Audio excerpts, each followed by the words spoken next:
My sister texted me 4 words that punched the air out of my chest. Don't come to the wedding. I stared at the screen, still holding the receipt for the last payment I'd made, part of the $100,000 I'd spent to build her dream ceremony. The venue, the flowers, the band, every detail. All because she said she needed me. But that text wasn't the part that broke me. What came after my mother's explanation, the planner's silence, and the discovery buried inside the contracts was what changed everything. And the moment I used it, none of them saw it coming. My name is Amanda Cole, and for most of my life, I've been the person everyone trusted to handle things. I didn't earn that title through affection or praise. It was assigned to me the way you assign chores to the kid who won't talk back. Growing up in Spokane, I learned early that calmness wasn't a personality trait in my family. It was a requirement. My mother, Helen, used to say I was steady, the kind of daughter who didn't need checking on. My little sister, Lily, was the opposite: sensitive, fragile, easily overwhelmed. That was the word they used. Fragile. As if she were made of thin glass and I was the towel used to wrap her. While Lily was being comforted, soothed, protected from anything remotely uncomfortable, I was the one walking myself to elementary school, filling out my own field trip forms, cooking instant noodles in the microwave, because Mom was driving Lily to another art lesson she'd quit 2 weeks later. Dad Rob loved us both, but he stayed out of anything emotional. If Mom made a decision, he backed it by staying quiet. Silence was his way of saying, "Don't ask me to pick sides." By the time I reached adulthood, the pattern was cemented. Lily didn't just expect help, she existed inside a world where help would always arrive. And I existed in the world next door, the one where needing anything was an inconvenience. So when she got engaged to Connor, tall, smooth-talking, good-on-paper Connor, I wasn't surprised my mother called me the same night. She didn't ask how my day was or how work at the healthcare firm was going. She went straight to Amanda. Lily's dream wedding is finally happening. She wants something beautiful. And you're so good at managing things. That was the beginning of a 6-month stretch filled with invoices, deposits, design calls, mood boards, emails from vendors, and endless drafts from the planner. I paid for the dress fee. Lily cried tears of joy over. The ballroom she circled in with her phone, whispering, "This is it." The imported flowers she said she'd always imagined holding. Every bill and payment passed across my laptop under the warm kitchen lights of my Seattle apartment, and I believed it was worth it. I believed I was finally doing something that mattered to someone who never really saw me. But just when everything was in place, just when I thought I'd bought a seat at my own sister's happiness, something shifted in a way so small it almost felt accidental. Almost.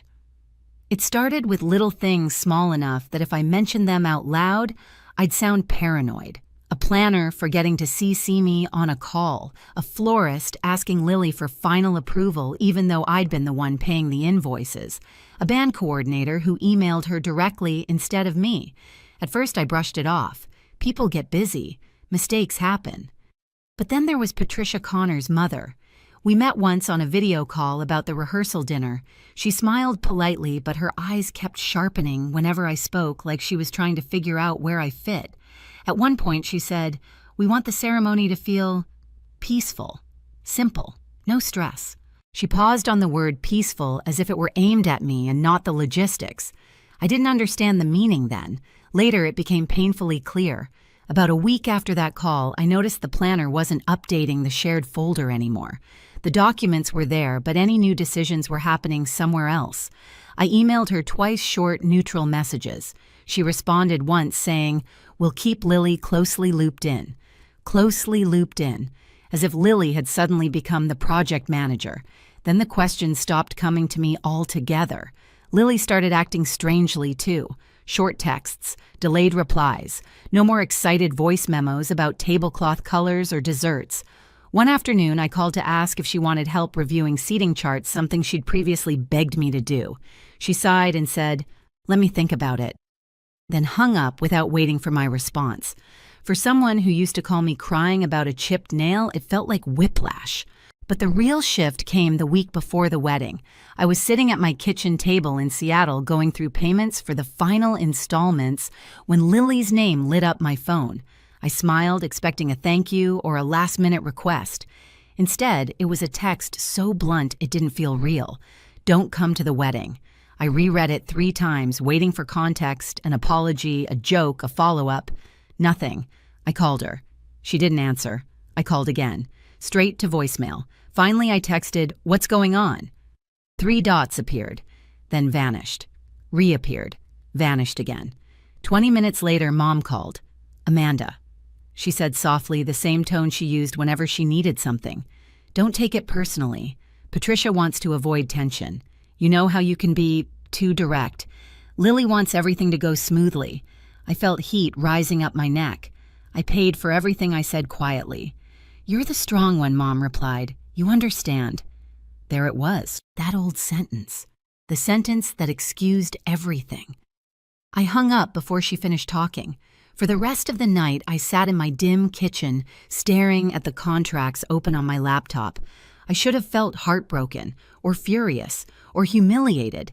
Instead, I felt something sharper clarity, because as I traced the lines of those documents, one detail stood out, pulsing like a beacon I had never noticed before. Every contract, every agreement, every payment, all of it was under one name. Mine. I didn't sleep that night. I sat in my kitchen with only the glow of my laptop and the steady Seattle rain tapping the window. The wedding contracts were spread across my screen. Payments, bills, emails, timelines. I'd seen them 100 times before, but never like this. Never with the understanding that I had been erased from an event I had built. My hands were steady, too steady. I clicked open the venue agreement first, scanned down the text I'd skimmed months ago. And there it was, bold, almost smug in its simplicity. Primary signer Amanda Cole. Cancellation rights reserved exclusively for the signer. I leaned back in my chair. A cold calm settled in, thicker than anger, heavier than hurt. It wasn't rage. It was recognition of power I didn't know I still had. My phone buzzed on the counter, Mom again. I let it ring. I opened the catering agreement. Same thing. Signer me. The florist. Me. The band. Me. The decor team. The transport service. The photo. Booth. Me. In every document, every place Lily had dreamed of walking through in white, the only person with authority wasn't her. It was me. My pulse finally picked up, not from fear, but from something close to awakening. At 12:47 a.m., I opened a new email. "Hello, Kimberly." I typed to the venue coordinator, "As the signer on this event, I'm formally requesting cancellation effective immediately." I paused for half a second, breathed, and hit send. One email, then another, to every vendor, every coordinator, every contact who had ever called me such a responsible sister. The replies came quicker than I expected. Received. Understood. Will process the refund according to policy. Thank you for the notice, Amanda. No questions, no hesitation, because I wasn't asking. I was exercising the authority they'd always assumed I'd never use. Around 2 a.m., I made my first call to the Coastal Group, the catering team. The manager, a man named Michael who had spent weeks shaping Lily's perfect menu, answered, sounding half asleep. "Amanda, everything." "All right, I'm canceling," I said simply. "I'm the signer. Please proceed under the contract terms." He exhaled slowly. I figured something like this might happen. We'll take care of it. Next was the florist, then the band, then the transport team. Every call was the same calm voices, quiet acknowledgments, the soft hum of professionals who had seen this kind of implosion before. By 3:30 a.m., my inbox was full of confirmations. The wedding, piece by piece, was collapsing silently, efficiently, exactly the way it had been built. Around dawn, I closed my laptop. The sky outside was a pale silver, the kind Seattle shows only after a long night. I stood up, stretched, and poured myself a fresh cup of coffee. For the first time in years, my chest didn't feel tight. They told me not to come to the wedding. Fine, I wasn't coming. I was taking the wedding with me. The morning after I canceled everything, my phone looked like it was melting. Missed calls stacked to the edge of the screen, voicemails piling up behind them. I didn't listen to a single one. Instead, I made breakfast the same way I always did: eggs, toast, black coffee. The kind of quiet routine that steadied me more than any apology they could have delivered. Around noon, the first real domino fell. A message from the venue coordinator lit up my phone. Lily and her family arrived asking to restore the booking. We informed them the signer must authorize changes. I imagined it perfectly. My mother's smile tightening, Lily's eyes widening, Patricia stepping forward like she could out-negotiate policy.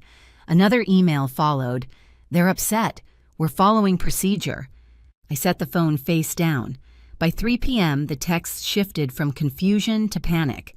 Amanda, call me now. Why would you sabotage the wedding? This is humiliating. You're acting unstable. Unstable. The word they used when they didn't want to face what they'd done. I didn't respond. Instead, I opened my laptop and compiled everything, emails, receipts, payments, cancellations into a single folder labeled records. Evidence, not conversation. At 9 p.m., the doorbell rang. No one visited me unannounced ever. I checked the peephole. Lily. She looked nothing like the curated version of herself she'd shown the world for years. Her hair was frizzy. Her mascara smudged, her sweater stretched at the sleeves. She wasn't crying yet, but the pressure was right there, collecting at the edges. Amanda, she whispered when I opened the door. Please, let me in. She sat on the very edge of my couch, elbows on her knees, clutching her phone like it was the last thing tethering her to anything stable. Why did you do this? She asked. I kept my voice even. You told me not to come. She shook her head. It wasn't meant literally. Texts are literal, I said. She looked down. I was stressed. Patricia said it might be calmer if you weren't there. She thinks you're too intense. I couldn't help the small laugh that escaped. Intense. Patricia hasn't seen intense. Lily twisted her fingers. I didn't think you'd react like this. How did you think I'd react? I asked. After paying for everything. She didn't answer. Finally, she murmured, Mom said you wouldn't mind. You're strong. You understand. That sentence again, the one they weaponized against me. I stood. I canceled because I was the signer. Because I was removed. Because you expected my money without inviting me. Her chin trembled. We need the wedding back. They said it can't go forward without you. The venue actually told us to contact the signer. They made us wait in the lobby like we were intruding. I nodded once. You were. She blinked hard. Amanda, please, just sign it again. Put it back. Connor's family is furious. You wanted me gone, I said. Now you want me back because you need what I provided, not who I am. The doorbell rang again, 3 sharp presses. Lily flinched. I opened it. Mom stepped inside before I said a word, face tight with a mix of anger and desperation. Behind her stood Patricia, perfectly composed, except for the stiff posture of someone scrambling to maintain authority. Mom started first. Amanda Marie Cole, what is the meaning of this? I folded my arms. The meaning of what? Canceling the wedding, she snapped. You're embarrassing us. You erased me first, I said. Mom waved her hand. We did what we had to do to keep things peaceful. You broke the peace, I replied. You removed me from the wedding I paid for. Patricia stepped forward, voice clipped. We needed a harmonious environment. You complicate things. I stared at her. This is me calm, completely calm. She faltered but recovered. Your behavior proves our concern. My behavior, I repeated. I sent polite cancellations. Meanwhile, you told people I was having a breakdown. Patricia looked away. Mom didn't. Mom crossed her arms. Fix this, Amanda. No, I said simply. Lily's voice broke. Please. The venue said you're the only one who can authorize the reinstatement. They said we'd have to ask you. Her voice cracked on the word ask. She wasn't used to asking me for anything besides money. Then ask, I said quietly. Ask properly. She swallowed hard. Amanda, please, sign it. No. Her knees buckled and she sank into the couch. Mom gasped softly. Patricia stiffened. Why? Lily whispered. Why are you doing this to me? I'm not doing anything to you, I said. I'm doing something for myself. Silence swelled in the room. Then I delivered it, the final line I'd rehearsed only in my mind. You removed me from your wedding, so I removed your wedding from my name. Mom's breath hitched. Patricia turned pale. Lily covered her mouth, eyes wide, shattered. No more calls, I added. No more texts, No more using my strength as your excuse. Mom reached for me, but I stepped back. Please leave. They stared at me, waiting for the familiar softening the surrender. It didn't come. Eventually, they filed out, stunned, defeated, scrambling for a new version of the story to tell the world. When the door clicked shut, I exhaled. Not in triumph, just release. A life finally returned to its rightful owner. In the days that followed, the chaos around the canceled wedding spun louder than anything I'd ever experienced. Yet my own world grew strangely quiet. My Seattle apartment felt different, almost lighter, as if removing myself from their expectations had finally opened a window I didn't know was sealed shut. Vendors continued sending confirmation emails, refunds, processing accounts closed, balances finalized. Every line affirmed one thing: I had acted within my rights. No drama, no breakdown, just a woman reclaiming what she once gave away too easily. My mother tried calling for a week straight. I didn't pick up. Each voicemail sounded less angry and more confused, like she couldn't understand how the one daughter who never pushed back had suddenly learned how. Where noise used to be, I found space. I started therapy again, returning to Dr. Marlene's warm office with its quiet clock and soft lighting. For the first time, I didn't talk about Lily or my mother. I talked about myself, what I wanted, what I no longer needed to prove. It felt unfamiliar but good, like stepping into a room built just for me. I also joined a Women in Tech mentorship circle. Wednesday nights became the highlight of my week. Women who spoke plainly, asked directly, and didn't punish each other for having boundaries. I learned how to say no without apologizing. I learned how to ask for things without shrinking. And for the first time in my life, I started choosing myself, not out of anger, but out of clarity.